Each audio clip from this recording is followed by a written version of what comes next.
Hola, muy buenos días. Bienvenidos a este maravilloso espacio del Ateneo. Quisiera pedirles que tomaran sus lugares para dar inicio a este seminario internacional del Grupo Libertad y Democracia.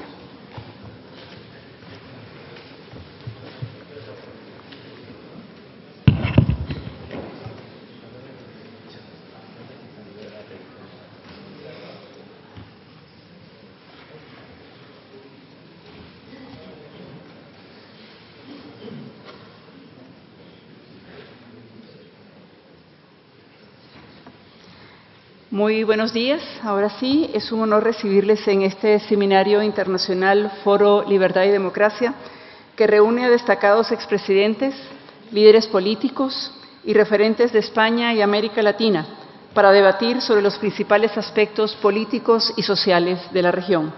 Saludamos muy especialmente a los expresidentes de Argentina, Bolivia, Colombia, Costa Rica, Ecuador, España, México y Uruguay, al presidente electo de Venezuela, a las autoridades españolas que hoy nos acompañan, a los representantes de las distintas instituciones que organizan este evento, la Fundación Internacional para la Libertad, la Fundación Libertad y Desarrollo y el Grupo Libertad y Democracia, con el apoyo de Adam Smith Center for Economic Freedom de la Universidad Internacional de la Florida y el Atlas Network.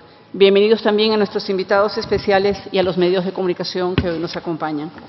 En especial, también queremos saludar al presidente del Ateneo de Madrid, don Luis Arroyo, agradecerle que nos haya recibido en este maravilloso lugar, un importante centro de referencia cultural, e invitarlo a que nos acompañe a dar la bienvenida oficial a este Seminario Internacional Foro Libertad y Democracia. Bienvenido.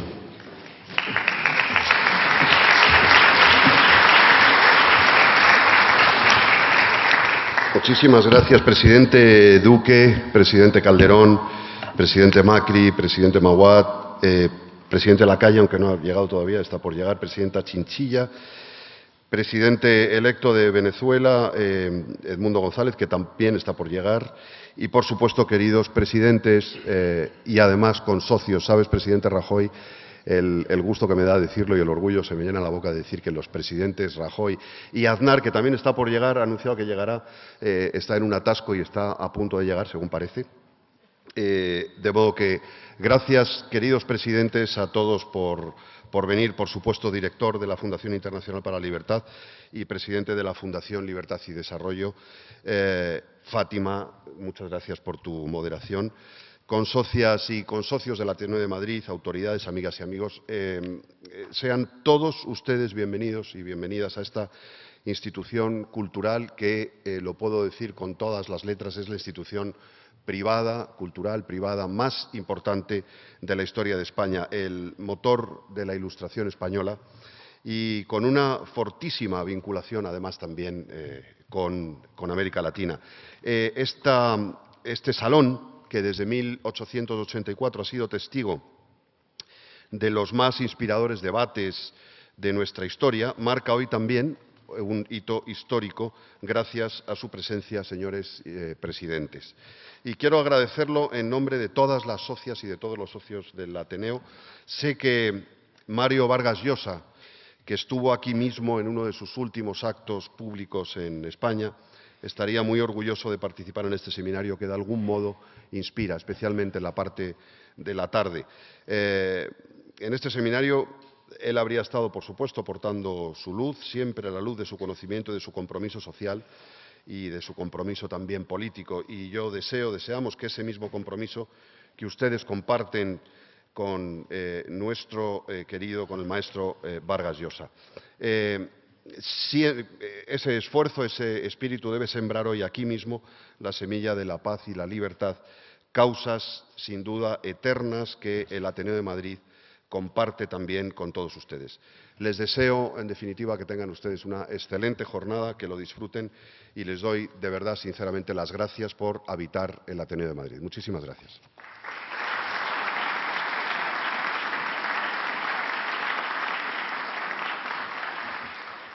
Agradecemos las palabras del presidente del Ateneo de Madrid. e invitamos a continuación a este espacio a don Gerardo Bongiovanni, director general de la Fundación Internacional para la Libertad.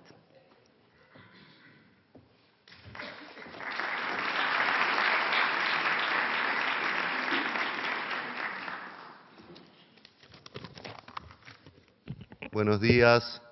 Muchas gracias, Luis, presidente del Ateneo de Madrid, por cedernos este espacio tan lleno de historia, lleno de importancia cultural, política, para España y por ende para Iberoamérica. De allí somos todos. Quiero expresar nuestra particular satisfacción de estar hoy acompañando a este grupo maravilloso, que es una hermosa esperanza para Iberoamérica, el grupo Libertad y Democracia, que fue, hay que decirlo, inspirado por una figura muy querida que hoy ya no está con nosotros, Sebastián Piñera. Sí está su hija Magdalena aquí acompañándonos.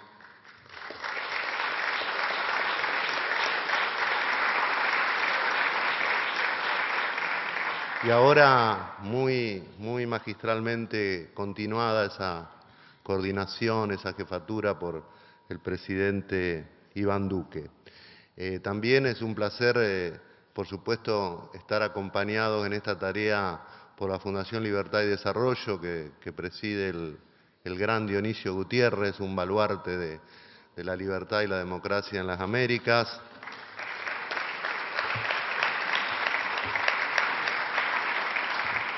Y también, desde luego, contar con el apoyo del Centro Adam Smith, de la Florida International University y de Atlas Network en este evento.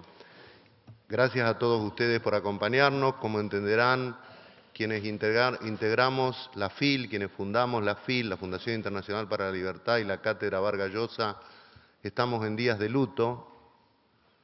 Pero yo diría que es un luto muy especial, casi glorioso, podría decir, ¿no? Porque lo que Mario Vargas Llosa nos deja es un legado extraordinario, no solo en toda su obra absolutamente perdurable, literaria, cultural, sino también su compromiso político, su compromiso con las ideas de la libertad y las ideas de la democracia. Ya podría contarles anécdotas de eso, y muchos de los que están aquí presentes también. El presidente Aznar, por ejemplo, que estaba allí en Rosario el día del cumpleaños de Vargas Llosa en el año 2008, cuando el micro en que viajaba Vargas Llosa, Sebastián Piñera y otros tantos amigos fue atacado y casi incendiado por un grupo de forajidos kirchneristas que no tuvieron ningún empacho en hacer eso.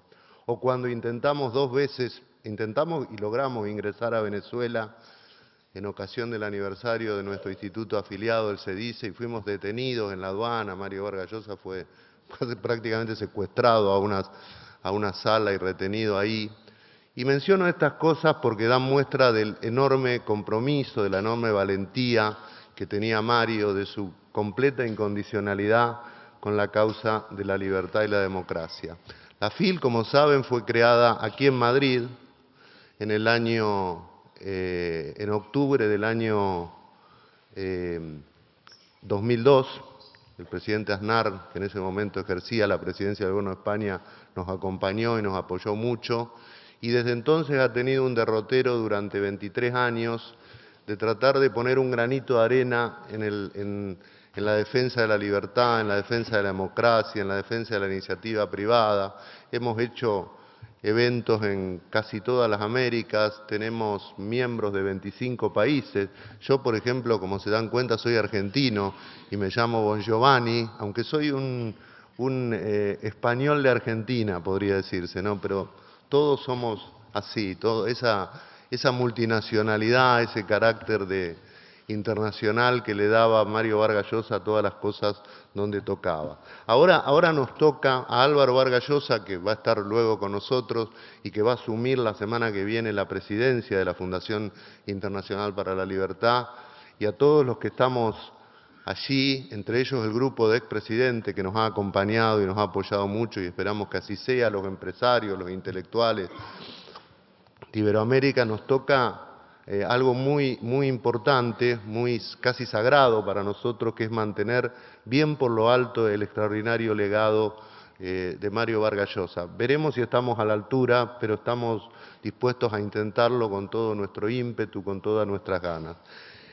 Muchas gracias por acompañarnos hoy, muchas gracias en especial al Grupo Libertad y Democracia por permitir ser parte de este extraordinario esfuerzo para que América Latina, de una vez por todas, aunque también aprendimos con Mario que la lucha por la libertad no termina nunca, pero por permitirnos ser parte de esta batalla para que en América Latina no haya más dictaduras, no haya más gobiernos autoritarios, no tengamos más Venezuela, no tengamos más Nicaragua, no tengamos más Cuba, que son verdaderas rémoras y vergüenzas para un continente que debería ser una luz de la libertad. En eso trabajamos, en eso estamos al lado de las otras organizaciones que hoy nos acompañan y es un verdadero gusto estar hoy aquí en este evento rindiendo memoria a Mario Vargas Llosa. A la tarde, ustedes saben, a las 19 horas vamos a presentar un libro que también por idea de Iván Duque y de Sebastián Piñera han escrito 15 expresidentes, bueno, 14 expresidentes y una virtual presidenta que es María Corina Machado. Sí, creo que se merece un aplauso.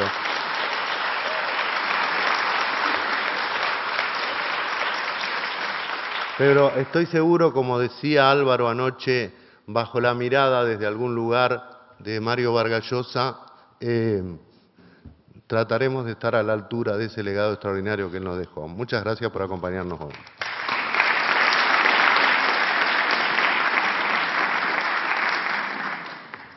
Muchísimas gracias al director general de la FIL. Y para concluir esta bienvenida, voy a invitar al podio a don Dionisio Gutiérrez, presidente de la Fundación Libertad y Desarrollo.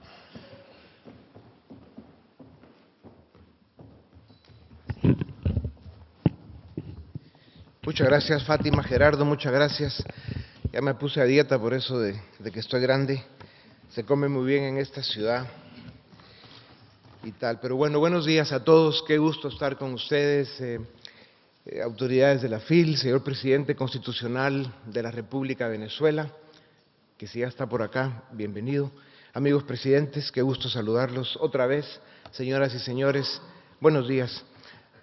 A lo largo de la historia, esa vieja relatora de elecciones que nadie quiere escuchar, se confirma que todo imperio que se creyó eterno acabó tarde o temprano enterrado bajo su propio peso.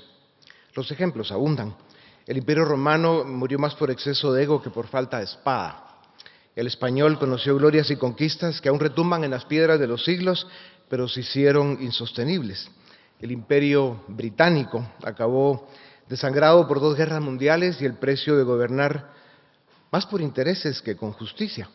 Y el soviético, monumento al control total, cayó por el agotamiento moral y económico de un sistema que prometía igualdad mientras repartía miseria. Cuando la verdad pública se hizo obvia, pues el muro no resistió. ¿Qué decir del presente? Vivimos en un mundo donde algunos con traje moderno y sonrisa de algoritmo aún creen que pueden imponer reglas, extender su influencia sin resistencia y dominar el tablero sin consecuencias. Pero la historia no es tonta. La soberbia imperial de antes y de ahora lleva en sí misma el germen de su propia destrucción. Todo imperio que no corrige, que no duda, que no es capaz de renovarse desde dentro, está condenado. La historia no perdona a los arrogantes, pues los retrata con claridad y los entierra con precisión. No es pesimismo, es realismo con siglos de respaldo. Cuando los poderosos se creen infalibles, cuando confunden fuerza con derecho, cuando dejan de hacerse preguntas, el principio del fin ya ha comenzado. Y aunque la caída no siempre es rápida, es siempre inevitable. Y cuando llegue, porque llegará, la historia hará lo que siempre ha hecho. Pasará la página, sacudirá el polvo y volverá a empezar. Con otros nombres, otras banderas y ojalá con menos soberbia. Parece ser que seremos testigos de la caída del siguiente imperio. El drama es que hoy como otras veces en la historia, son la democracia y la libertad de Occidente las que están en juego. Más allá o más acá del juego de tronos de los imperios está nuestra América Latina, padeciendo el peor de los subdesarrollos, el subdesarrollo político, causa principal de que nuestra economía sea insuficiente, al mismo tiempo que la frustración y la pobreza aumentan. Este escenario de vergüenza nos dibuja como una región rica en recursos naturales, pero llena de gente pobre, a causa de que la política no funciona. Y por eso somos también un territorio en disputa entre otros que quieren imponer nuestro destino. En nuestra región, la democracia como sistema está quedando acorralada, no con fusiles, sino con votos, donde todavía se puede votar. La desgracia populista y autoritaria no está llegando en forma de golpe de Estado, sino de gobierno electo. El nuevo tirano no entra al palacio derribando puertas, sino ganando elecciones. Y una vez adentro se quita la máscara. Todo comienza con discursos sobre pueblo, justicia y patria, y luego resulta que los jueces estorban, los periodistas mienten, la oposición traiciona y la libertad divide. Y así, lo que era una democracia imperfecta se convierte en una ficción autoritaria disfrazada de proceso popular. Pero, ¿cómo advertir al ciudadano que cree que esto no va con él? La libertad no desaparece de golpe, se disuelve. No hay un derecho o un decreto que diga, hoy ya no eres libre. Lo que hay es una serie de excusas, mandatos y campañas de desprestigio que vacían el significado de la palabra democracia. Se empieza con el control de los medios, sigue la reforma a la justicia, luego se persigue a la oposición, se manipulan elecciones, se envenena el lenguaje. Y cuando el ciudadano quiere reaccionar, ya es tarde. La tiranía se ha instalado y lo hace con traje, sonrisa y mayoría parlamentaria. El autoritarismo moderno no grita, administra el miedo, la mentira, el relato único. Y si alguien se atreve a discrepar, se le cancela, se le expulsa o se le silencia bajo la acusación de ser enemigo del pueblo. El nuevo totalitarismo no necesita tanques, le basta con algoritmos, aplausos y reformas constitucionales. Y lo más trágico es que muchas veces lo hace con el consentimiento de los ciudadanos que, hastiados, resignados o confundidos, creen en la mentira populista y votan por su propia servidumbre. ¿Qué hacer entonces? Primero, despertar. Nadie está a salvo. Segundo, reconocer que libertad no es solo decir lo que uno quiere, es permitir que el otro diga lo que no queremos oír. Y tercero, actuar, organizarse. Vigilar al poder como se vigila al fuego, porque cuando el poder se siente impune, deja de gobernar y empieza a mandar. La historia nos enseña que las democracias mueren cuando los ciudadanos bajan la guardia y se acostumbran al abuso. Por eso, ciudadanos libres, si alguien les promete orden absoluto, unidad sin debate y prosperidad sin esfuerzo, desconfíen, su libertad está en peligro. La libertad y la democracia no mueren de un golpe, sino de una rendición lenta y tolerada. Y si hoy tiemblan sus cimientos, no es solo por culpa del populismo autoritario que grita y avanza, ni de los criminales que se organizan, ni de las redes que manipulan. Es, sobre todo, porque las élites, las llamadas a custodiar el orden civilizado, han abdicado de su deber. La élite económica ha preferido el dividendo inmediato al destino común. Se ha vuelto ciega ante el subdesarrollo político, muda ante la injusticia, sorda al clamor del ciudadano común. La intelectual, que debiera ser conciencia crítica del tiempo, se refugió en el lenguaje abstracto y la torre de marfil, mientras el mundo se llena de ruido, miedo y dogmas. Una razón más por la que extrañaremos tanto a nuestro querido Mario Vargas Llosa.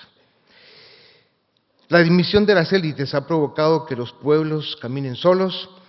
Quienes debían guiar guardaron sus espadas y cerraron sus libros. La democracia liberal y el libre mercado, únicas fuentes de desarrollo y bienestar, están abandonadas y a la deriva.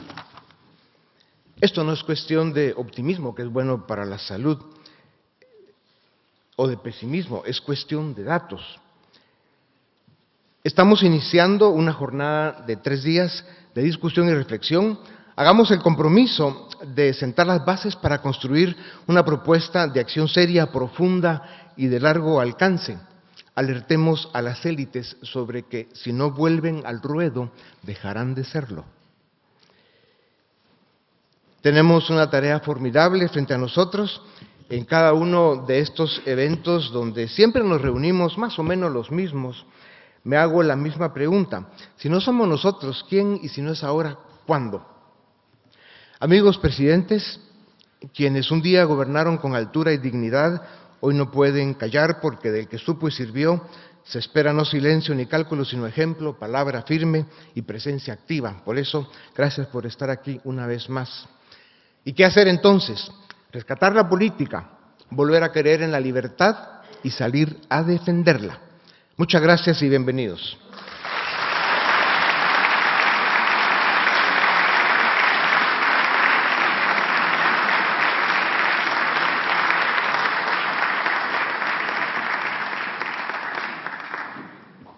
Agradecemos las palabras del presidente de la Fundación Libertad y Desarrollo, Dionisio Gutiérrez, e invitamos ahora a don Iván Duque, presidente de Colombia 2018-2022 y coordinador del Grupo Libertad y Democracia, para inaugurar formalmente este seminario.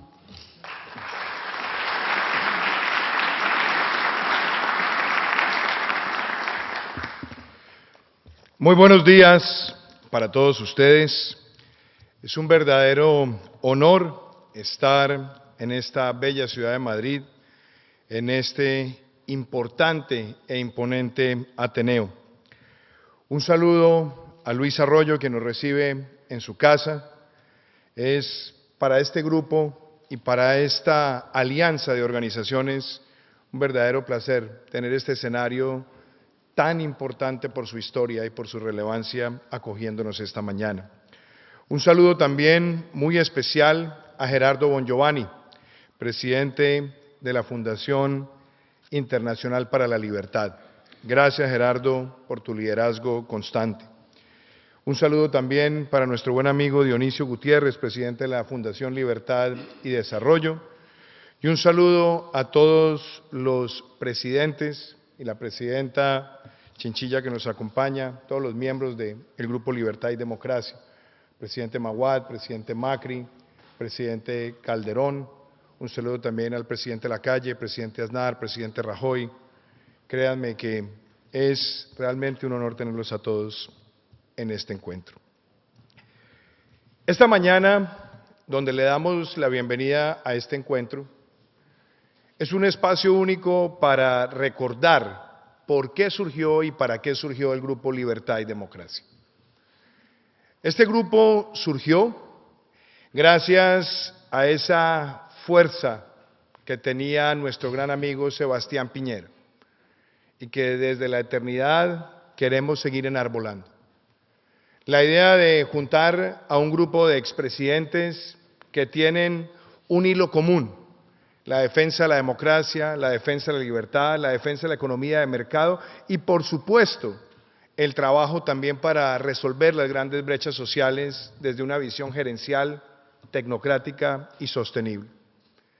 De ahí se creó este grupo y se creó con la idea de que en Latinoamérica teníamos que estar sembrando en cada rincón esa antorcha que enciende a una juventud que por muchos años ha tratado de ser adoctrinada por quienes quieren sembrar el odio, la división y la polarización, que ha tratado de ser sembrada por quienes quieren hacer de la posverdad su principal arma política y por quienes quieren hacer de la difamación el vehículo a partir del cual estigmatizan a todo aquel que piense distinto. Lo cierto, como lo decía anoche en un encuentro organizado por nuestro buen amigo Dionisio Gutiérrez, es que los que han enarbolado esas banderas en Iberoamérica normalmente suelen denominarse progresistas, pero son pobrecistas y hacen que los países retrocedan, porque se eligen con la idea de darle oportunidades al pueblo, pero se las quitan al perseguir al sector privado, al estigmatizar la formación bruta de capital. Lo hacen porque cuando llegan al poder hablan de la justicia social, pero terminan llevando a los países a catástrofes fiscales, altos niveles de endeudamiento, y terminan erosionando por sus políticas inflacionarias a los más vulnerables que tienen que pagar el impuesto más alto. Y adicionalmente hablan de los derechos humanos y de las libertades para hacerse elegir, pero son los primeros en perseguir de manera inclemente a los medios de comunicación, en tratar de cooptar la justicia y después en politizarla para judicializar a sus enemigos. Esa realidad que tenemos a nosotros nos inspiró desde la fundación de este grupo para que pudiéramos recorrer el continente y pudiéramos también promover nuevos liderazgos que se hicieran victoriosos en los procesos electorales. Y por eso este grupo hoy le rinde un homenaje a su fundador, a Sebastián Piñera, pero también le rinde un homenaje a todos aquellos que en América Latina siguen luchando por la libertad y la democracia, porque no están solos y estaremos siempre de su lado, porque esta es una causa que no termina nunca. Estamos reunidos también para hoy levantar nuestras voces frente a fenómenos que están ocurriendo en América Latina y que causan preocupación. El día de ayer, por ejemplo, en mi país, en Colombia, una vez más, el presidente Petro trata de amenazar a las instituciones con un llamado a que el pueblo confronte al Congreso de la República, por haber rechazado una consulta popular que era una gran trampa para nuestro país. Una consulta que lo que buscaba era darle al pueblo, al país, unas preguntas cerradas, donde solamente cabía la obviedad del sí, y quien enarbolara el no sería estigmatizado como enemigo de los trabajadores. El Senado en buena hora lo rechazó y el presidente quiere presentarlo de nuevo. No porque quiera a través de la democracia plebiscitaria escuchar a la ciudadanía, sino lo que quiere es empezar a calentar motores de cara a la elección del 2026 para mover recursos en todo el territorio nacional y tratar de fidelizar organizaciones a partir de la repartija presupuestal. Por eso, en lo que ocurre en nuestro país, merece también que este grupo condene ese intento de atacar a la democracia y a las instituciones. Desde luego también estamos reunidos para elevar nuestra voz frente a lo que sigue ocurriendo en Venezuela. Hace más de un año y medio, convocados por Sebastián Piñera, todos nosotros pudimos darle nuestra voz de apoyo a María Corina Machado y también a Edmundo González, sabiendo que el camino no era fácil, sabiendo que la intención de la dictadura era perpetuarse y tratar de robar las elecciones. Por supuesto, cuando vemos la actitud del dictador de robarse frente a todo el control electoral que hicieron gallardos defensores de la democracia, teniendo todas las actas y presentárselas al mundo, hemos visto cómo la solidaridad internacional ha estado presente al lado de María Corina y de Edmundo. Pero también es cierto que en los últimos meses, muchos de los que han sido consuetas de esa dictadura han tratado de llevar el mensaje que esto ya pasó y que ahora se van a mantener en el poder. Yo quiero, desde este escenario, reiterar la voz del Grupo Libertad y Democracia. Y es que quienes pretenden decir que la salida fácil de la comunidad internacional es tragarse el sapo y lidiar con Nicolás Maduro, ese es el camino equivocado. Porque Nicolás Maduro es la causa de muchos de los problemas más graves que vive Iberoamérica. Porque Venezuela hoy debido al cartel de los soles, es un enclave del narcotráfico y del crimen transnacional. Porque el régimen dictatorial de Venezuela ha generado un éxodo de hermanos y hermanas venezolanos que en todo el mundo están buscando albergue y resguardo ante la destrucción de todo el capital humano y social. Luego, si esa dictadura se perpetúa, muy seguramente veremos una nueva estampida migratoria. Y por otro lado, también esa dictadura ha terminado en connivencia con muchas de las naciones que hoy con su autoritarismo quieren romper el orden internacional. Y así como muchos de los miembros de este grupo tuvieron la gallardía de denunciar a Nicolás Maduro ante la Corte Penal Internacional, el grupo Libertad y Democracia desde Madrid le hace un llamado a la Corte Penal Internacional a que rompa el silencio que ha tenido con Venezuela y actúe porque las evidencias son contundentes para que se inicie una sanción efectiva a esa dictadura.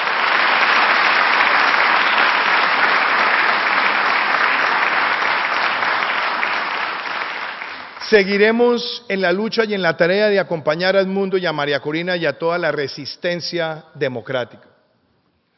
Y también desde Madrid queremos enviar otros mensajes. Lo que ha venido ocurriendo en México con la reforma judicial ha estado de pronto ausente de muchos de los grandes debates sobre el futuro de la democracia en Iberoamérica. Pero ojo, lo que viene ahora con la elección popular de jueces en México abre el camino para la politización de la justicia y una mayor judicialización de la política. Abre el camino para intimidar también al sector privado. Abre el camino para intimidar la prensa. Y si bien han tratado de presentarlo como una reforma que proviene de la expresión soberana de un pueblo, no podemos ser indiferentes a que lo que se quiere buscar con esto es a institucionalizar una especie de dictadura de partido a través del control del Poder Judicial. Por lo tanto, tenemos que denunciarlo sin rodeos, sin aspavientos, porque la democracia en México tiene que ser protegida por el mundo entero. No puedo dejar de mencionar también esta mañana otra preocupación, y es que nuestro grupo ha promovido siempre la formación de importantes coaliciones para defender estos principios y valores. Uno de los miembros de este grupo Libertad y Democracia, el presidente Mauricio Macri, demostró en el último proceso electoral en la Argentina su gallardía, su patriotismo, su entereza. Decidió no avanzar en una aspiración presidencial personal, a pesar del clamor de muchas personas, para contribuir a forjar una coalición. Lo hizo al interior de su colectividad y después lo hizo promoviendo desde su colectividad el respaldo a la candidatura de Javier Milei para que Argentina pudiera sacudirse de esa horrible noche kirchnerista. Esa coalición fue acompañada por este grupo y hoy creemos que también debemos enviar un mensaje.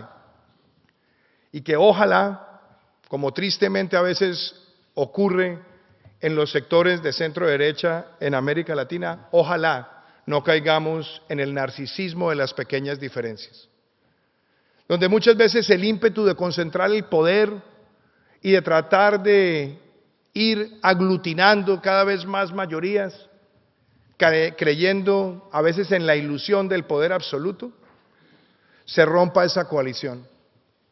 Hoy hacemos el llamado para que esa coalición se mantenga viva, que se respeten las diferencias y que el gobierno del presidente Milei siga dándole garantías a quienes de manera gallarda y patriótica lo ayudaron en su elección.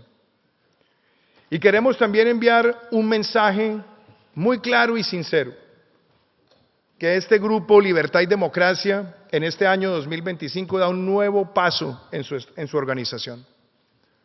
Desde el momento fundacional en que el presidente Piñera nos convocó y gracias a su tarea denodada para que el grupo hiciera presencia en el continente y pudiéramos realizar nuestros encuentros en la Argentina y en Chile, Hemos tratado de continuar ese legado desde el momento en que el grupo de presidentes y también la familia Piñera me invitara a la coordinación, como lo hicimos en Dominicana, ahora lo hacemos en Madrid y a finales de este año lo haremos en Colombia. Pero con el mensaje de que este grupo este año entra a la etapa de su formalización como entidad legal independiente, con autonomía y fortaleza de recursos, y con el deseo también de invitar a la juventud iberoamericana a que se mueva y se pronuncie. Y celebro que, como le decimos, Gerardo, a tu hijo, a Bon Giovanni Jr., como le decimos también a León Rosell Piñera y a Antonetti, jóvenes que nos acompañan hoy, este grupo no solamente seguirá siendo fuerte por los expresidentes que participamos, pero será más fuerte por la juventud que va a continuar esta antorcha y que queremos que se convierta en la nueva voz de una Latinoamérica donde los jóvenes no tragan entero y son la principal fuerza de contención contra el populismo, la posverdad y la polarización. Y permítanme concluir diciendo lo siguiente. Este grupo tuvo un faro ideológico y de pensamiento, Mario Vargas Llosa. Hoy ese faro está más presente que nunca. El libro El llamado de la tribu, dedicado a Gerardo Bon Giovanni, es un instrumento para que las ideas de Isaiah Berlin, de Popper, de Rebel, de Ortega y Gasset, entre otros, como están reseñados, nos permita asumir que la batalla por las ideas liberales es una batalla que no termina nunca. Que el liberalismo es el intérprete de las fuerzas universales de la historia, que concibe a la sociedad como una entidad orgánica en permanente producción, mejoramiento y avance en todos los órdenes de la actividad humana. Y que, asumiendo esa postura, las 4 Cs de la coherencia, la congruencia, la competencia y el cariño por la gente, seguirá lo que este grupo ha buscado desde el comienzo: decirle no al caudillismo, decirle no al autoritarismo y demostrar que desde la democracia, en democracia, respetando los periodos constitucionales, podemos vencer a quienes quieren hacerse elegir en democracia para luego mutar a dictocracia y a dictadura. Desde Madrid, desde esta casa iberoamericana, damos por instalado este encuentro del Grupo Libertad y Democracia, de la mano con la Fundación Internacional para la Libertad, la Fundación Libertad y Desarrollo, Atlas Network y, muy importante, el respaldo del Adam Smith Center de FIU. Que esta sea una ocasión para que la voz de los presidentes, la voz de los académicos, la voz de los intelectuales enarbole la bandera de la libertad en toda nuestra región. Muchísimas gracias.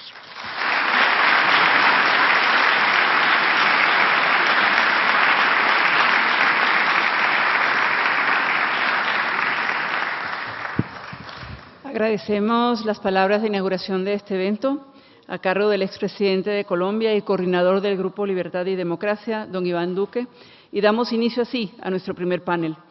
Este panel, América, Europa y los cambios de paradigma marcados por Estados Unidos, será moderado por don Roberto Salinas, patrono fundador de FIL, a quien invito a este escenario para recibir a nuestros panelistas. Doña Laura Chinchilla, presidenta de Costa Rica 2010-2014. Don Felipe Calderón, presidente de México 2010-2014.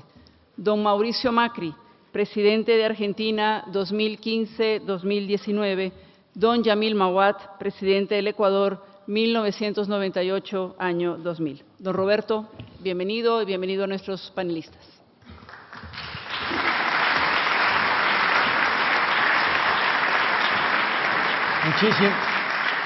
Muchísimas gracias por tan amable presentación. Qué gran honor estar reunidos aquí en este diálogo tan importante, tal como han expresado todos los personajes que nos precedieron. Tenemos el tiempo bastante corto, yo voy a hacer una reflexión un poco más adelante, pero por ahora quisiera invitar al honorable José María Aznar para que nos brinde unas palabras. Él tiene el tiempo un poco apretado, va a hablar desde el podio y después celebraremos nuestro conversatorio. Presidente, un honor tenerlo aquí.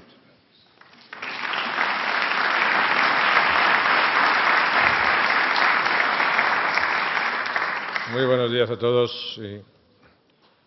Disculpen ustedes que no pueda participar con mis colegas en el panel, pero las cosas son como son. Y entonces, pues, encantado de estar aquí, encantado de estar con todos vosotros y agradezco muy sinceramente esta invitación y, por supuesto, del grupo que soy miembro, del Grupo Libertad y Democracia, también a Dionisio Gutiérrez, por supuesto también a la Fundación Internacional Libertad.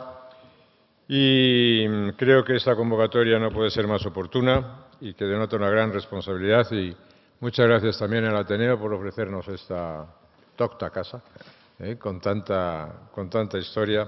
Y efectivamente, quien toma la tribuna en esta casa sabe que tiene que estar siempre a la altura de una casa que ha demostrado una carga histórica extraordinaria y una carga intelectual formidable a lo largo de tantos años. Yo tengo que decir algunas consideraciones acerca del título de este panel, América, Europa y los cambios de paradigma marcados por los Estados Unidos. Para atenerme a un estricto sentido del tiempo y la realidad, haré solamente las referencias en relación con Estados Unidos, su paradigma, y con Europa. Y pues estoy seguro que mis colegas hablarán mucho en su panel sobre América, ¿no? Vamos a ver. El presidente Donald Trump prometió una presidencia rompedora y está honrando su palabra. En pocos meses se han roto muchos equilibrios, frágiles y tensos de antemano, pero que no esperábamos ver desaparecer tan rápido. Equilibrios geopolíticos, equilibrios comerciales, y hay que preguntarse en nombre de qué. Más que liderar un partido tradicional, artífice, por cierto, de la mejor historia norteamericana, el presidente Trump encabeza una corriente populista, un movimiento que promete hacer América grande de nuevo. Y lo primero que deberíamos preguntarnos es, ¿cuándo dejó de ser grande América? Los Estados Unidos de América, para ser más exactos. ¿A qué remota edad de oro se quiere regresar? Porque si una América grande es una América basada en el nacionalismo económico, el proteccionismo y una combinación de expansionismo continental y de aislacionismo global, esos Estados Unidos no han existido en los últimos 100 años. Y precisamente durante esos 100 años, durante el siglo XX y parte de este siglo XXI, ha sido exactamente el siglo americano por antonomasia. El periodo histórico en que Norteamérica se convirtió en superpotencia global, cuando determinó el resultado de 2 guerras mundiales, cuando creó el orden internacional de posguerra, cuando ganó la Guerra Fría, quedando sola y hegemónica, dueña del campo, poder total después de la implosión soviética. De todo eso parece que renegar el movimiento MAGA, que viene a ser algo así como la recusación de un éxito incontestable. Y que es, en mi opinión, no un síntoma de fortaleza, sino de fatiga, que no es lo mismo. Porque los Estados Unidos llevan soportando con creciente dificultad desde hace tiempo el peso de la púrpura, es decir, el alto precio inherente al rango de su propia grandeza. En mi opinión, el presidente Trump le debe el cargo al rechazo que suscitaron sus oponentes, más que a ninguna adhesión popular a su ideario. El presidente Trump ha capitalizado el extravío extremista de los demócratas, ha rentabilizado el miedo, el malestar, la sensación de declive y el hastío de una población mayoritariamente harta de un huequismo delirante. Un sufragio negativo ha vuelto a decidir la dirección de la primera potencia del planeta. Y este parece ser que es un signo de los tiempos. Ganar porque el rechazo hacia el adversario es mayor que el entusiasmo de los propios permite ahorrarse programas meditados. Basta con atizar el sectarismo partidista, la polarización, el enfrentamiento y la división entre los ciudadanos. Y eso tiene consecuencias. No tener un mandato claro suele propiciar un rumbo errático en la acción de gobierno. Marchas y contramarchas, decisiones y contradecisiones, anuncios y rectificaciones dan un ritmo característico, estruendoso y sincopado a los primeros compases dirigidos por la batuta del presidente Trump. La nota dominante, en todo caso, es muy reconocible. Una mezcla bien abigarrada de regateo y de autoritarismo personalista para atrincherar Estados Unidos y volver a un mundo dividido en esferas de influencia. Un anacrónico regreso a Yalta como programa alternativo a la utopía del fin de la historia. Y bien, si esto es así, la pregunta es, ¿y Europa? Creo que por mucho que deba tomarse en serio el desafío y prepararse para afrontar consecuencias desagradables, cometería un grave error Europa si desconociera que los Estados Unidos, con o sin Trump, seguirán siendo para Europa, primero, un aliado imprescindible para nuestra seguridad.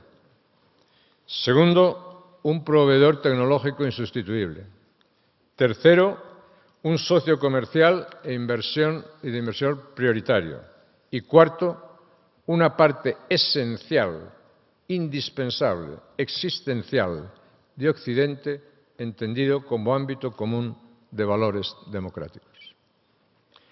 Europa no debería tomar a Trump como un pretexto para la inacción o para prorrogar sine die un examen de conciencia que tiene pendiente. Porque no es Trump el responsable de que, por ejemplo, la inestabilidad política en un vecino nuestro, en Francia, donde hay gobiernos que duran 3 meses para ser sucedidos por otros que compran tiempo a cambio de archivar reformas inaplazables. No es Trump el responsable del auge de la extrema derecha en Alemania. Y no es Trump tampoco el responsable de que en España se gobierne pidiendo permiso y el dictado de secesionistas y extremistas de izquierda, antiguos terroristas, comunistas todos incluidos. Tampoco podemos reprocharle a Trump que la brecha entre la riqueza europea, entre el Producto Interno Bruto Europeo y el norteamericano, arroje un saldo de un 30% en nuestra contra, ni que los precios de la energía europeos sean 4 veces superiores a los norteamericanos, ni tampoco tiene la culpa Trump de que no seamos capaces de completar en todas sus dimensiones nuestro mercado único europeo. Pues bien, queridas amigas y amigos, yo no he querido ahorrar lo que pienso de la actual presidencia de los Estados Unidos y la actual política de los Estados Unidos. No lo he hecho nunca. Ha sorprendido a algunos, pero nadie se sorprenderá porque nunca he velado mi opinión, y desde hace bastantes años, por cierto. Pero también parece de justicia reconocer ciertos méritos en su presidencia, así como denunciar cierta hipocresía en algunos de sus censores más acerbos. Al fin y al cabo, debemos a Trump escenas inéditas, y me permito decirlo, algunas de ellas regocijantes. Antiamericanos furibundos, lamentando que aquello de Yankees go home y OTAN no, bases fuera, pueda materializarse en Europa, y no por méritos propios. Proteccionistas enardecidos, convertidos súbitamente a la más devota fe en el libre comercio, y a punto casi de lanzar una cruzada contra los aranceles. Pacifistas de armas tomar, reprochando el abandonismo americano en Ucrania. Quienes siempre hemos defendido la libertad, también la económica, el libre comercio, incluso extendido, la OTAN, incluso ampliada, y el vínculo atlántico, aún reformulado, no necesitamos hacer piruetas para criticar cualquier política que amenace de frente esos valores. Son otros los que deberían saludar en Estados Unidos la boga de muchas de sus fantasías y reconocer en el proceder de Trump la propia imagen reflejada como un espejo. Un ejemplo que se entenderá bien aquí en España. Quien deforma leyes para indultar sediciosos y luego amnistiarlos, debería tributar cálidas ovaciones a quien estrenó presidencia decretando el indulto de más de 1.500 sediciosos condenados por asaltar el Capitolio de los Estados Unidos. Claro que en este caso la diferencia es que el indulto allí figuraba en el programa. La amnistía aquí no figuraba en el programa que se sometió a los electores. Pues bien, esta sala y vuestra compañía me ha parecido el lugar y el auditorio idóneos para compartir estos pequeños apuntes y, de paso, tener la oportunidad de recordar que la coherencia es un rasgo de decoro político, algo cuya desaparición todos debemos deplorar. Y no tengo duda de que actos como este, en cierta medida, van a intentar corregir y a paliar ese desdichoso deslizamiento y a dignificar nuestra conversación pública. A todos ustedes, muchas gracias por estar aquí. Al Ateneo, muchas gracias por invitarnos. A los promotores de esta iniciativa, muchas gracias por invitarme y por dejar participar en ella. Y a los panelistas, todos mis respetos y el mayor de los éxitos. A todos ustedes, muchas gracias.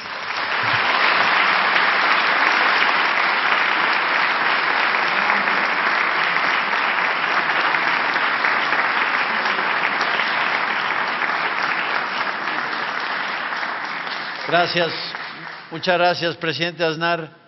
La mejor de las suertes en este día intenso para usted, también para nosotros, y qué mejor forma de abrir el diálogo que nos ha compartido el presidente, y particularmente el mensaje que podemos hablar mucho de las consecuencias del Great Reset, del Mar-a-Lago Accord, de toda la disrupción que ha ocasionado la presidencia de Donald Trump 2.0, pero al final del día son las políticas internas y las decisiones internas las que definen el destino de nuestras naciones. Y creo que ese es un claro ejemplo, lo hemos visto ahora en Argentina, no tan solo enfocado en una visión unipolar o unipersonal, disculpen, en el caso de Javier Milei, sino también todos los actores que han surgido para apoyar un verdadero cambio de paradigma, algo que tiene consecuencias mucho más allá de las fronteras argentinas. Tenemos la gran suerte de tener a un héroe silencioso de este cambio que desde su presidencia se empezó a gestar. Don Mauricio Macri, quisiera yo darle la palabra para que nos ofrezca algunos comentarios. Iniciamos con el presidente Macri, después iremos con mi presidente Felipe Calderón, posteriormente Yamil Mahuad, presidente de Ecuador, y se nos ha unido Laura Chinchilla a esta gran conversación. Muchas gracias, presidente Macri. Bueno, buenos días. También mi saludo a todos los que ya han sido saludados, si no vamos a repetir eternamente este protocolo, ya es muy largo. Gracias por la invitación. Yo no voy a renegar de los vínculos porque hoy va a cobrar el que yo reconozco públicamente que es un amigo, Donald Trump, y ha sido muy amigo de la Argentina por esta relación personal que teníamos cuando yo tenía 24 y él tenía 38. Éramos tan jóvenes en aquella época. Pero también quiero empezar con una anécdota que marca cómo es mi amigo, ¿no? Cuando lo recibo en Buenos Aires, con motivo del G20, le hace una visita también oficial, y en el despacho presidencial yo siempre tengo un mapa de la Argentina, pues es un país tan grande que siempre es difícil ubicar las provincias. Esos visitantes venían a explicar: esta provincia tiene el petróleo, esta otra tiene la minería. Y él empieza a mirar el mapa y de golpe me ve así una franja hacia la izquierda, ¿no, Magdalena? Y dice: ¿y esto qué es? ¿No? Y digo: es Chile. Chile, me dice. You should other, conquer Chile, ¿no? So you have both oceans, ¿no? Entonces todo el mundo se rió ahí, ¿no? Y yo dije, conociéndolo, medio lo dice en serio, medio lo dice en chiste, pero después cuando pasaron los años y uno escuchó Canadá, Groenlandia, digo, me suena conocido ese tipo de cosas.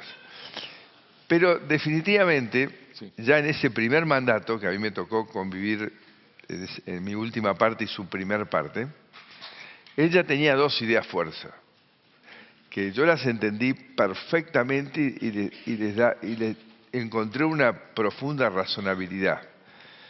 Que la primera era reciprocidad. Basta que Estados Unidos le compra a todo el mundo en un free market y todos me ponen restricciones. Y él siempre daba el ejemplo del vino europeo que entra acá y nosotros no podemos meter 1 kilo de carne en Europa. Y en general, ¿no? Y después de que por qué Estados Unidos iba a hacerse cargo eternamente de la seguridad del mundo entero, que eso le traía el déficit fiscal que tenía y que, empezando por la OTAN, Japón, etcétera, que cada uno empezase a pagarse sus... ¿Otra vez? No, pues funciona, ¿eh? Milagrosamente funciona. Tendrá que este liceo de tener un acuerdo especial en los apagones españoles para que siga funcionando. Acá está el poder, viejo, acá está el poder. No se corta nunca la luz. Entonces digo, y volvió reloaded con estas dos ideas. Obviamente, mi amigo no es el mejor en términos de cómo lo presenta y cómo lo implementa. No hay manera de justificar que uno ponga una tarifa un lunes, la cambie el miércoles, la vuelva a reducir el viernes, la vuelva a subir el martes. Bueno, esto es una realidad que hace más a la implementación. Pero yo creo que, ¿qué está detrás de todo esto, no? Detrás de todo esto hay una preocupación, diría yo, obsesión, la única coincidencia entre el Partido Republicano y el Demócrata, que es China. La preocupación de China, el avance de China, el avance económico de China, y que a China, después de décadas de negociación, se le permitió entrar a la OMC con un montón de excepciones, que China usó muy inteligentemente, a una velocidad que nadie imaginó, para producir un crecimiento meteórico fenomenal, pero se lo hizo en el convencimiento, dicen, uno lee, que esto iba a llevar a China lentamente hacia una democratización y que eso iba a darle una estabilidad geopolítica mejor al mundo. Y lo que pasó últimamente es que Xi Jinping claramente cambió la carta orgánica del Partido Comunista y se eternizó en el poder, con lo cual toda esta potencia económica que va desarrollando China, que después derrama en un constante aumento de su capacidad militar, genera en el core del pensamiento americano una preocupación a la afectación del equilibrio geopolítico y de la paz mundial. Y con un issue ahí que está ahí pendiente, que ayer hablábamos con unos hombres de seguridad que Dionisio nos presentó, acerca de que el primer caso es Taiwán. ¿Qué va a pasar con Taiwán? Sobre todo a la luz de la criminal invasión hecha por Rusia de Ucrania, ¿no? Que ya como que abre la puerta a que ese tipo de cosas se pueda hacer. Entonces digo, en este momento, para nuestra región, ¿no? Ahí voy a pasar a la visión más particular de Latinoamérica. Acá hay una realidad. Latinoamérica tiene una natural complementación mayor con China que con los Estados Unidos. Nosotros básicamente podemos producir alimentos y energía en forma competitiva para un país que no le alcanza lo que produce. Estados Unidos es autosuficiente y exporta esas cosas. Entonces uno tiene que, en mi experiencia de vuelta, tiene que mantener un equilibrio. O sea, yo recibí en el 2016 la visita a Obama, que con sus formas, bien polite, me dijo, cuídese de los chinos porque son gente de poco fiarse. En el 18, cuando llegó Donald, lo dijo a lo bestia, pero dijo exactamente lo mismo. Entonces, en esa obsesión, mi experiencia fue que, habiendo tenido una excelente relación con ambos presidentes, con lo que conlleva una excelente relación con los Estados Unidos, fui el presidente que más veces se reunió con Xi Jinping en esos 4 años, 6 veces. Y desarrollé todo tipo de acuerdos comerciales que abrieron oportunidad de empleo para los argentinos porque empezamos a exportar a ese mercado que no exportábamos todo tipo de alimentos. Y la verdad que encontramos una apertura enorme en ellos de tratar de compensar la balanza, que es imposible compensar porque un vagón de tren vale cientos de camiones de trigo o de soja, pero la vocación estuvo. Entonces digo, yo creo que no hay una alternativa al equilibrio, ¿no? Teniendo en cuenta que obviamente nuestra afinidad como latinoamericanos es mucho más cercana a Estados Unidos, que sigue siendo el primer inversor en la mayoría de nuestros países, que eso se va a revertir en mucho tiempo, y también que nuestra región adolece de un problema gravísimo de infraestructura que ha impedido el desarrollo, junto con la falta de fortalecimiento de otras instituciones, y China ha venido con este programa muy agresivo de ofrecer financiamiento, que depende también del gobierno, si lo hace en forma eficiente y construye obras que realmente se necesitan y se pagan en el tiempo, sin conceder más cosas que esa, ¿no? Entonces creo que hay un equilibrio a realizar. En todo esto, en nuestra región está fuera Paraguay, que mágicamente heredó un acuerdo con Taiwán y no tiene relaciones con China, ¿no? Y China presiona y Taiwán se mantiene sólidamente leal a su tradicional acuerdo con Taiwán. Entonces yo diría que somos más complementarios con China, tenemos que convivir con ambos, entendemos la posición que está llevando a cabo Trump, esto va a tener impactos, él ya generó un nivel de volatilidad en los mercados que ha sido un daño, pero el daño más profundo y el tema de la inflación no va a venir hasta dentro de varios meses. Estados Unidos es un gran transatlántico que moverlo lleva mucho tiempo.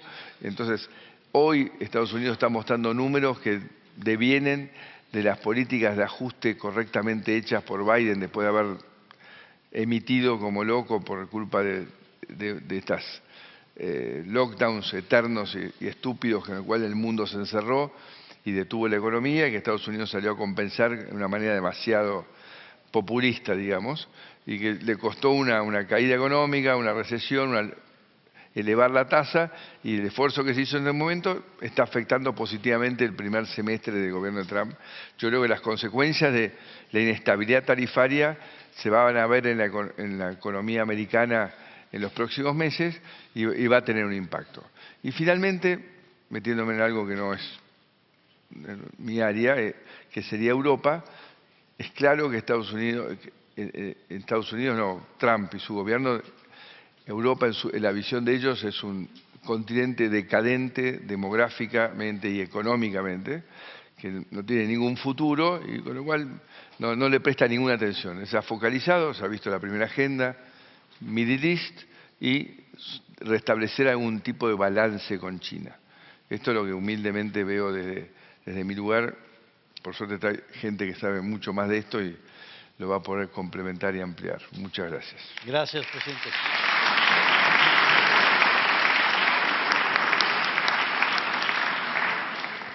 Antes de ser presidente y desde que tuve la oportunidad de conocerlo en un programa de televisión, a Felipe Calderón, fue un ser totalmente comprometido con la idea de la apertura, de una mayor integración en América del Norte. Y pues qué mejor que ahora, con la experiencia tanto del presidente y posteriormente estando en la batalla de las ideas y dando la lucha desde la periferia, desde la trinchera, siga abogando por los mismos principios de libertad comercial, de integración y de democracia liberal. Así que ante este reset, presidente Calderón, ¿qué nos puede decir en torno a México, pero también a América Latina y cuál es su visión sobre lo que está sucediendo hoy en día? Gracias, Roberto. Buenos días a todos. Muchas gracias, Dionisio. Muchas gracias, Giovanni. Muchas gracias a todos los organizadores. bueno, éramos jóvenes, éramos felices y no lo sabíamos. Bueno, un poco, creo que yo tratando de entrar en la temática del panel, creo que es importante compartir qué hay atrás de las políticas drásticas, radicales, particularmente en materia de aranceles y de política exterior que nos lleva a América Latina y a Europa también, del gobierno de Donald Trump. Y más allá de esta idea de que es un gran negociador, que ha escrito un libro sobre negociación y que lo que hace es ser un negociador impulsivo, agresivo, que busca obtener lo que quiere y luego rectificará, yo creo que no es así. Si buscamos un poco acerca de quiénes son los motores ideológicos, porque finalmente atrás de las decisiones de Trump y de su gobierno hay una decisión ideológica, no es pragmática o no es pragmática nada más. Están algunas personas, que además con grados académicos respetables, que hay que seguir con cuidado. Uno que ha sido más deteriorado ya por la prensa, que es Peter Navarro. Partiendo de la anécdota, en 2016 Vanity Fair publicó un reportaje, polémico quizá, y se preguntaba cómo había llegado Peter Navarro a ser un hombre estratégico en materia comercial del equipo de Trump. Dice que Jared Kushner, el yerno de Trump, encargado del programa económico, empezó a buscar, a navegar en Internet literalmente y se topó con un libro que tenía un título muy interesante. El libro se llama Dead by China, Muerto por China, y le encantó. Y entonces contactó al actor, que es Navarro. Navarro citaba frecuentemente a otro prestigiadísimo economista, Ron Vara, y Ron Vara fue citado en muchos programas, etcétera, hasta que en 2020, un poquito 19 todavía, el New York Times detectó que Ron Vara no existía. Era un personaje ficticio y en realidad era un anagrama del propio Navarro, Ron Vara Navarro, y lo cual él admitió y dijo que era una especie de broma personal. Peter sigue trabajando en el equipo de Trump, aunque ha entrado en conflicto directo con uno de los principales líderes de ese equipo, que es Elon Musk. Peter ha hablado de Musk diciendo que es simplemente un armador de coches, y Elon Musk ha hablado de Peter Navarro diciéndole moron, que se traduce más o menos como imbécil, o estúpido, no sé qué sea más delicado decir, ¿no? Y dice que es más tonto que un saco de ladrillos. Él es el primero. Más allá de la anécdota hay otro que es fundamental, que es Stephen Miran.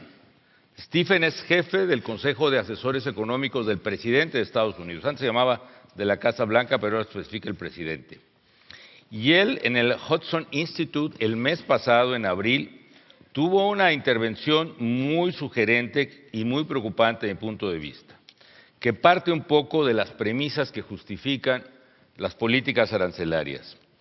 Primera premisa: el sueño americano está roto. En opinión de Miran, que yo creo que es el verdadero ideólogo, o retomó las ideas que Trump mismo había escrito a finales de los 70 respecto de Japón. Dice que los Estados Unidos han sido tratados injustamente por el mundo. Parte ello de la concepción, a mi juicio y respeto, otro punto de vista errónea, de que los déficits comerciales americanos son síntomas de un abuso por parte de los países que exportan hacia los Estados Unidos. Yo respeto mucho a quienes consideran que el intercambio comercial siempre debe estar en equilibrio. En mi opinión eso no es correcto. Creo que en el intercambio comercial entre personas o países lo único que lleva al equilibrio es el trueque, y afortunadamente hemos evolucionado de eso. Los déficits comerciales son una función del consumo, del gasto público y del ahorro de los países, más que del déficit público también, por supuesto, y no necesariamente tienen que estar en equilibrio. Del ingreso de un país muy grande y muy consumidor tiene un déficit público respecto de otro pequeño y proveedor. Podemos verlo con vecinos, dependiendo del rol que… En fin, no entro en teorías en las que no quiero atorar, ¿no? Otra idea básica: la globalización es concebida como un mal que desterrar. No me refiero a la globalización del concepto de Daniel, que va más allá de la burocracia internacional, y en eso coincido con él, sino la globalización implica precisamente el libre comercio en esta concepción de Miran, en donde las empresas americanas invierten fuera de Estados Unidos y luego exportan sus productos a Estados Unidos, lo cual ellos consideran es la causa de la decadencia americana. En consecuencia, se impone un proyecto forzado de reindustrialización a través de aranceles. ¿Qué subyace en esta visión? Yo creo que es una nostalgia de los años 50 o 60 de los suburbios americanos, un poco de la canción de Sweet Caroline de Neil Diamond, y cito, por ejemplo, las palabras de Carla Sanz, ex asesora económica del presidente Trump. Ella dice, ojo, la familia americana, la típica familia de la clase trabajadora o de la clase media, prosperaba. El padre trabajaba, la madre podía quedarse en casa y criar a los hijos. Podía comprar una casa, tener un auto, si es para mí no estoy, una televisión, enviar a los niños a la escuela e ir de vacaciones toda la familia cada año. La mayoría de las familias estaban intactas, dice ella. Y lo que pasó en los 40 años siguientes es que, por culpa del gobierno, los trabajadores y las empresas se fueron del país. De acuerdo con esta teoría, hay una argumentación económica que se refiere a los dos paraguas ya mencionados por el presidente Macri, alguno de ellos. Según Miran, Estados Unidos ha proveído al mundo durante casi un siglo de dos bienes públicos globales, ojo, y se refiere básicamente a, uno, el paraguas de la seguridad, que dice, creó la mayor época de paz que el ser humano haya visto, y dos, el paraguas del respaldo financiero del dólar y los valores del Tesoro americano, que han hecho posible el sistema financiero global y de comercio, y con él la mayor prosperidad que el hombre haya visto. Son además expresiones muy de Trump, yo creo. Voy con el paraguas de la prosperidad, el económico. Miran afirma que la función de reserva del dólar ha causado distorsiones cambiarias que, sumadas a aranceles impuestos a bienes americanos por otros países, ha creado un sostenido e injusto déficit comercial para los Estados Unidos. Insisto, en mi opinión esa no es la causa, pero en fin. Y reitera algo que se nos debe grabar muy claramente si queremos entender qué estamos enfrentando. Dice, el presidente Trump no permitirá que otros se aprovechen gratuitamente, free riders es la expresión que uso, de nuestra sangre, sudor y lágrimas, sea en seguridad nacional o sea en comercio. La estabilidad financiera proveída por el dólar impone una carga a nuestros trabajadores, haciendo que sus productos, los de los americanos, no sean competitivos. Afirma que la única manera es que Estados Unidos siga proveyendo esos dos bienes públicos es aumentando la carga compartida por el mundo, el share burden, es decir, cargando o cobrándole al resto de los países. Ya termino un poco, perdón, bueno, todavía no, un segundito, pero ahí voy. Él entonces propone 5 medidas que hay que hacer a todo el mundo. Primero, acepten los aranceles americanos sin represalias. 2, absténganse de realizar prácticas comerciales hostiles a Estados Unidos. 3, inviertan en territorio americano y contribuyan a su reindustrialización. 4, denle un cheque a la caja del Tesoro de Estados Unidos, literalmente lo dice. Y 5, me refiero en mi parte final. El segundo paraguas, y esta es la última parte que la que abordo, es el paraguas de la seguridad.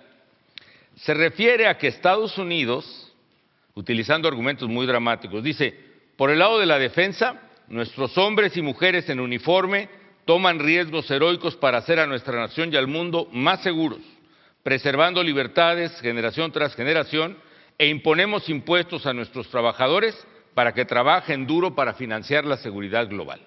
En consecuencia, lo que debe hacer al mundo, y es la quinta sugerencia de Miran, es el resto de los países deben compartir el peso de la carga y aumentar significativamente su gasto en defensa y en compras militares a los Estados Unidos, aliviando las presiones sobre nuestros militares y creando empleos aquí. Tómese nota de lo que decían hace poco los 3 billones de dólares de compras árabes y en el Medio Oeste, a Estados Unidos. En fin, en resumen, el equipo del presidente Trump quiere obligar a todos los países que puedan hacerlo a asumir enteramente sus gastos de defensa.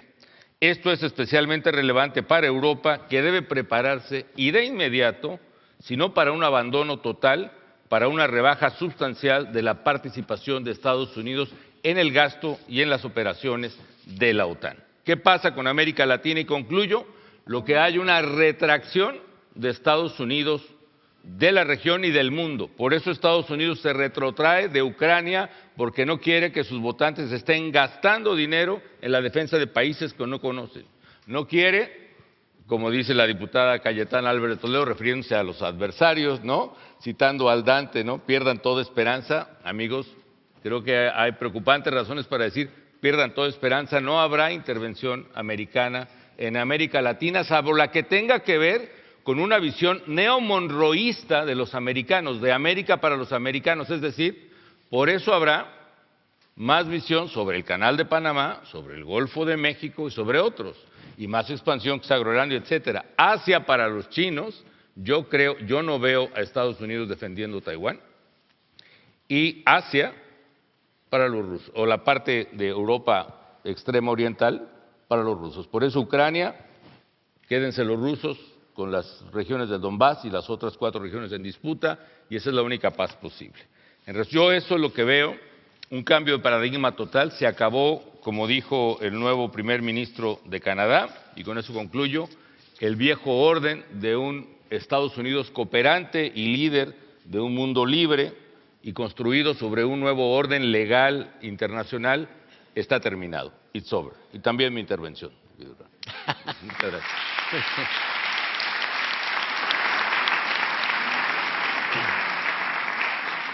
Gracias, Felipe, presidente Calderón. Yamil Maguad, presidente de Ecuador, ciertamente ha sido su nación un gran foco de atención, no tan solo ante los acontecimientos políticos, pero un gran ejemplo también que esperemos que con este reset del Mar-a-Lago Accord y del arte de la negociación de Donald Trump no vaya a ser afectado, que ha sido la dolarización de Ecuador aparentemente inmune a toda la turbulencia política e incluso también el impacto que ha tenido la evolución del crimen organizado en nuestra región, que ciertamente es un tema que vamos a tratar. ¿Qué perspectivas nos puede ofrecer, sobre todo a la luz de los comentarios del presidente Macri y el presidente Calderón? Gracias. Muchas gracias, Roberto. Primero, me siento muy honrado de estar en esta joya arquitectónica y joya simbólica de las mejores causas del hombre, defensa de las mejores causas del hombre. Segundo, yo siempre recuerdo a Ortega y Gasset con su frase más famosa: yo soy yo y mis circunstancias. No se puede juzgar la acción de un ser humano si no se considera el contexto y las opciones con las que tiene que moverse para escoger. Y no sé cuántos de ustedes han visto la serie Adolescencia. Bueno, es una serie absolutamente popular y lo que nos plantea, más allá de la trama, que es el asesinato de un adolescente, desde contándoles la serie, Yamil, ¿no? Desde mi punto de vista es que no vemos cosas que están frente a nuestros ojos, que no nos damos cuenta que no vemos cosas que están frente a nuestros ojos. Y si las vemos, no las reconocemos, y si las reconocemos, no sabemos cómo comunicarlas, y si las comunicamos, no sabemos qué acciones tomar, y si tomamos alguna acción, es una acción suelta, independiente, no forma parte de una estrategia. Y esa consecuencia, esa cascada de errores uno tras otro, termina produciendo grandes tragedias. Entonces, si mezclamos estas dos cosas, el yo, las circunstancias, y que hay que ver lo que está frente a nosotros, ¿qué podemos ver en el mundo actual? Que es el tema de nuestro panel. Y es lo que han hecho José María, Mauricio y Felipe hasta ahora, pintarnos estas circunstancias, este mundo externo en el que nos vamos a mover, hablando desde una perspectiva de América Latina. Lo primero que vemos, me parece, es que tuvimos un mundo bipolar, especialmente en la Guerra Fría. Luego, optimistamente, algunas personas pensaron que llegó cito entre comillas el título del libro, el fin de la historia, porque se cayó el muro de Berlín. Por supuesto, la historia no terminaba ahí. Luego de ahí hubo el poder hegemónico de una sola potencia, Estados Unidos, por un corto tiempo. Luego el mundo se volvió multipolar y hoy estamos otra vez yendo a una bipolaridad sumamente grande. Pero la bipolaridad actual no es la bipolaridad de la Guerra Fría. Rusia no era lo que es China. Tenía mucho poder nuclear, financiaba revoluciones armadas en varios países, pero ni de lejos tenía una relación comercial importante con nuestro continente, no llegaba a las cifras que mencionó Mauricio, no se convirtió en el principal socio comercial de la mayoría de los países de América Latina, era otro mundo, totalmente distinto. En esa línea, no solamente están planteando el ayornamiento de algunas de las instituciones como las Naciones Unidas, la conformación del Consejo de Seguridad, que ya no representa actualmente lo que representó al terminar la Segunda Guerra Mundial y así se conformó. Y se viene hablando de esto por décadas, pero cada vez la idea tiene más fuerza y tiene más posibilidades de imponerse. Segundo, no solamente quieren el ayornamiento de estas cosas, proponen nuevas cosas. La famosa nueva ruta de la seda, los BRICS. En una reunión en Brasil hace pocos días se habla de la posibilidad de crear el yuan digital como moneda de comercio internacional que pudiera reemplazar al dólar. Yo dolaricé al Ecuador de tal manera que es un tema muy sensible aún en términos personales. Y claro, podemos decir esa es una utopía, nunca se va a realizar, pero si llegara a realizarse con la cantidad de países que se van sumando, estamos hablando del 30% del comercio mundial. Estamos hablando de remesones parecidos a un terremoto, no son temblores, si eso llega a concretarse. En el lado de Estados Unidos, lamentablemente perdimos hace pocos días a Joseph Nye. Joseph Nye es uno de los pensadores más importantes en materia de filosofía política, ciencia política. Fue el autor del concepto del poder suave. La idea de que los países y las potencias tienen poder duro, son las fuerzas militares, el peso económico, pero hay un poder suave. El poder suave es la persuasión, el diálogo, la empatía, la negociación, y que un país debería usar ambas cosas. Y la combinación del poder duro y el poder suave produce lo que él llama el smart power, el poder inteligente. Es como usar las dos manos, necesitamos de ambos. Y lo que ven en Estados Unidos es que se enfoca en el hard power, en la fuerza, y va abandonando temas que antes han sido muy importantes. Por ejemplo, todo el presupuesto de USAID para apoyar una serie de causas, con todos los errores, abusos, corrupciones que por supuesto tiene que haber habido.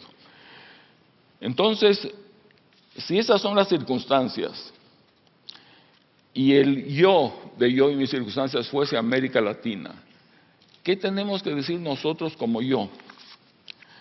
Primero, registrar con dolor que nuestra importancia en el mundo declina, como porcentaje de la población mundial, como porcentaje del comercio mundial, como capacidad de integrarnos como región, de plantear cosas concretas sobre los grandes problemas mundiales, cambio climático, problemas de inclusión, etcétera. Estamos bien centrados en problemas internos, un nivel de polarización absurdo. Éramos presidentes y podíamos estar en mesas con personas que pensaban totalmente distinto. Fidel Castro era un ejemplo. Nunca íbamos a coincidir, votábamos totalmente distinto, pero había un respeto a la función de la otra persona. Hoy, si alguien no piensa como uno no cancela las ideas del otro, lo cancela al otro por tener ideas. Cancelamos a la persona. Y eso es la cosa más absurda para quienes creemos en la democracia, en la libertad y en construir una sociedad más integrada. Ahora bien, en América Latina tuvimos los famosos acontecimientos del 2019. Y algunas de esas cosas llegan hasta hoy. ¿Qué es lo que pasó? Gente muy molesta en todo el mundo y molesta contra el gobierno de turno. Podía ser de izquierda o de derecha, podía ser una persona o en la famosa frase de Milei, la casta. Pero la gente está molesta y va contra los que están gobernando en todas partes. Segundo, están clamando por cosas que van más allá de simples reclamos económicos. Están planteando valores, principios que quieren que se tomen en cuenta. Y si queremos hacer un resumen por tema de tiempo, Primero, tenemos que ver lo que está ocurriendo delante de nuestros ojos. Segundo, tratemos de usar y de promover más utilización del poder suave. Tercero, lo que parecía una afirmación indiscutible, it's the economy, stupid. Es la economía, estúpido. Todo es un problema económico, hoy se ve que está coja. Necesita el otro pedazo. Son los valores, estúpido. Es la economía y son los valores, son los principios. Ese famoso cartel Mane en Chile, que decía, no son 30 pesos el valor en que se incrementó el valor del metro, son 30 años. Dice muchísimo. No es la economía, es lo que ellos veían como un régimen, como un sistema que tenía que cambiarse. Entonces, hay que entrar en eso. Y yo creo que Mario y Sebastián, las dos personas que hemos estado mencionando mucho en nuestro encuentro, que siempre defendieron la libertad, siempre defendieron la democracia, supieron que había que combinar la acción con la reflexión. Y se dice que la política es el arte de lo posible. Yo me inclino más por la idea de que la política es el arte de hacer posible aquello que es necesario para una sociedad. Y en eso estamos empeñados. Muchas gracias. Gracias, presidente.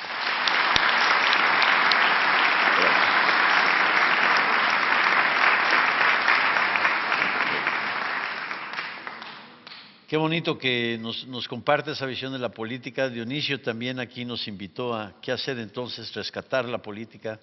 Bueno, una gran observadora y qué bueno que se nos une a la conversación, Laura Chinchilla, no tan solo en su país, sino en todo el continente hispanoamericano, sino es que iberoamericano. Tenemos breves minutos, pero qué mejor forma de concluir este panel con su intervención. Gracias, presidente. Muchas gracias, muy buenos días a todas, a todos, un gran gusto haberme unido a última hora, quiero decirlo, porque no me dio mucho tiempo de estructurar algunas ideas a este panel con estos apreciados amigos. Yo quisiera quizás arrancar, y me temo que no será un cierre muy optimista el que tendremos, pero podemos dejar el micrófono abierto para que no nos vayamos con tan mal sabor. Pero sí déjenme ser muy sincera, es bastante difícil pretender hablar desde el optimismo cuando a la vez tenemos la obligación del realismo para poder tener también la claridad de imaginar las estrategias de salida de muchas de las situaciones que estamos viviendo. Y quienes me han antecedido en el uso de la palabra creo que han presentado un panorama bastante claro.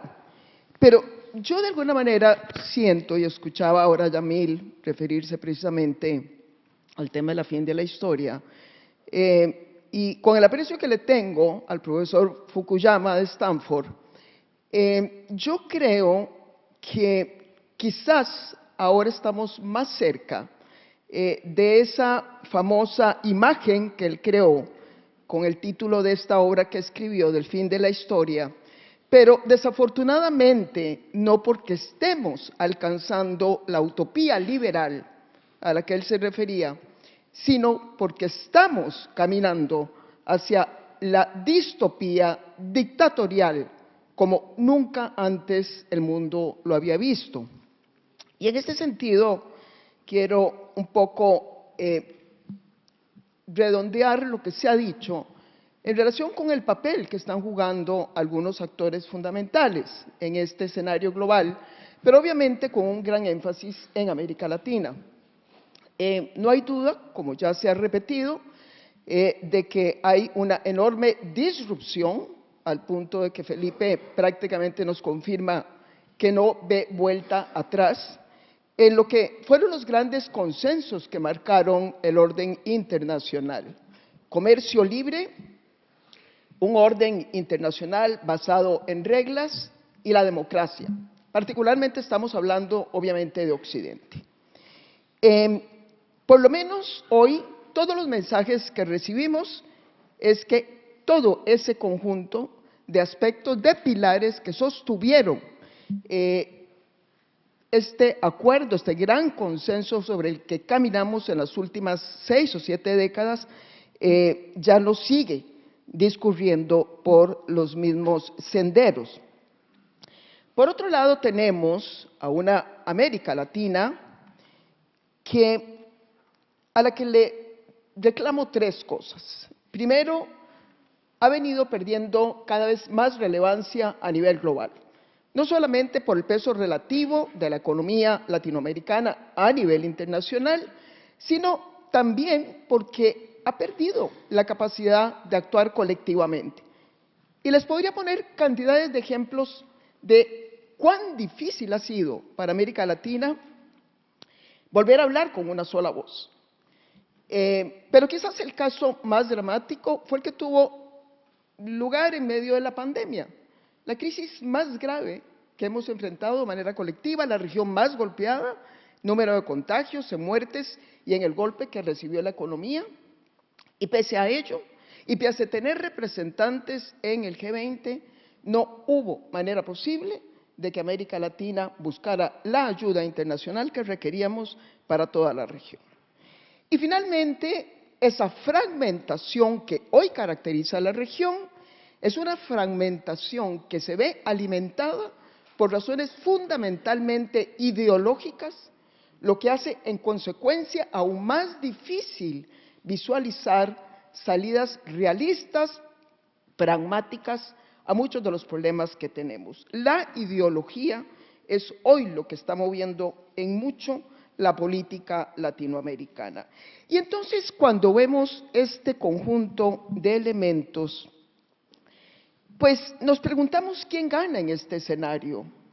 Y ciertamente, quien yo veo que está encontrando mayores condiciones para avanzar en materia de inversión, en materia de comercio, pero por sobre todo, que es lo que a mí más me preocupa, en materia de la reconquista de lo que Occidente había logrado hacer en la defensa de los valores de la libertad, de la democracia, de la solidaridad, por supuesto, y en la construcción de las instituciones democráticas, es precisamente China.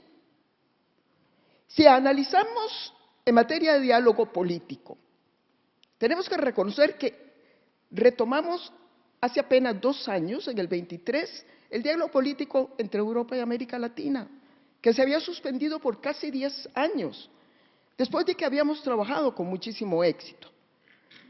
Vimos la convocatoria que hizo el presidente Biden del diálogo entre Estados Unidos y América Latina en el marco de la Cumbre de las Américas, y por primera vez hubo un faltante de presidente sumamente notable.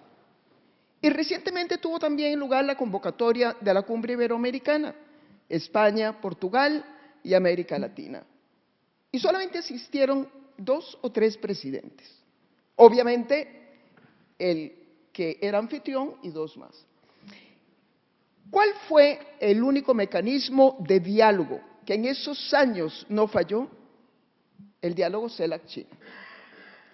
De manera que veámoslo con cuidado.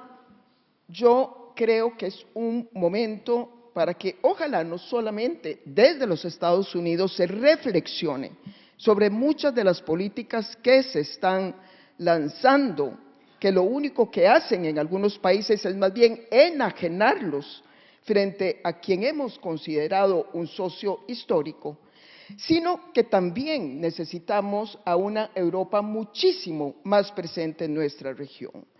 Por eso yo creo que aunque cuando el próximo encuentro Europa-América Latina va a tener lugar ahora este año, en 2025, en una Colombia ciertamente muy impactada por un liderazgo que no está a la altura de las circunstancias, tenemos que ver cómo hacemos para salvar ese diálogo. Aquí lo importante es recordarnos a nosotros mismos, y estamos hablando desde Europa precisamente, que si hay algo que nos debe unir hacia adelante es la misión por la defensa de las instituciones y de los valores que han sustentado a esas instituciones. Si perdemos ese norte, los únicos que ganarán en este proceso serán precisamente aquellos que proclaman el autoritarismo, la intolerancia y la represión. Gracias.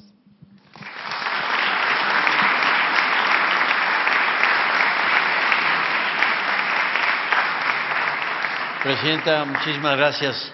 Lamentablemente se nos ha acabado el tiempo y yo quisiera simplemente concluir dando las gracias a esta gran casa, a todas las organizaciones y compartirles a ustedes una reflexión del propio Mario Vargas Llosa en un magnífico ensayo publicado en la revista Vuelta en octubre de 1989, antes de que cayera el muro de Berlín, que de alguna forma recoge varios de los conceptos que nos han participado los 4 integrantes de este panel y particularmente el énfasis en valores e instituciones. Mario en este ensayo, Entre el miedo y la libertad, hablaba de que en América Latina tenemos que perder el miedo a la libertad, de abrazar las oportunidades, la necesidad de instituciones, de un orden de mercado abierto, esto es antes de Fukuyama, por cierto, de un orden liberal de valores y de instituciones. Hoy en día, ya nos los dijo Dionisio, ya nos los compartió el presidente Duque, en momentos de posverdad, de polarización, de populismo, de administrar el miedo por parte de autoritarismos, habría que rescatar este gran ensayo y estas ominosas palabras de Mario Vargas Llosa. Nuevamente, muchas gracias a los integrantes, un privilegio estar con ustedes. Vamos a ver.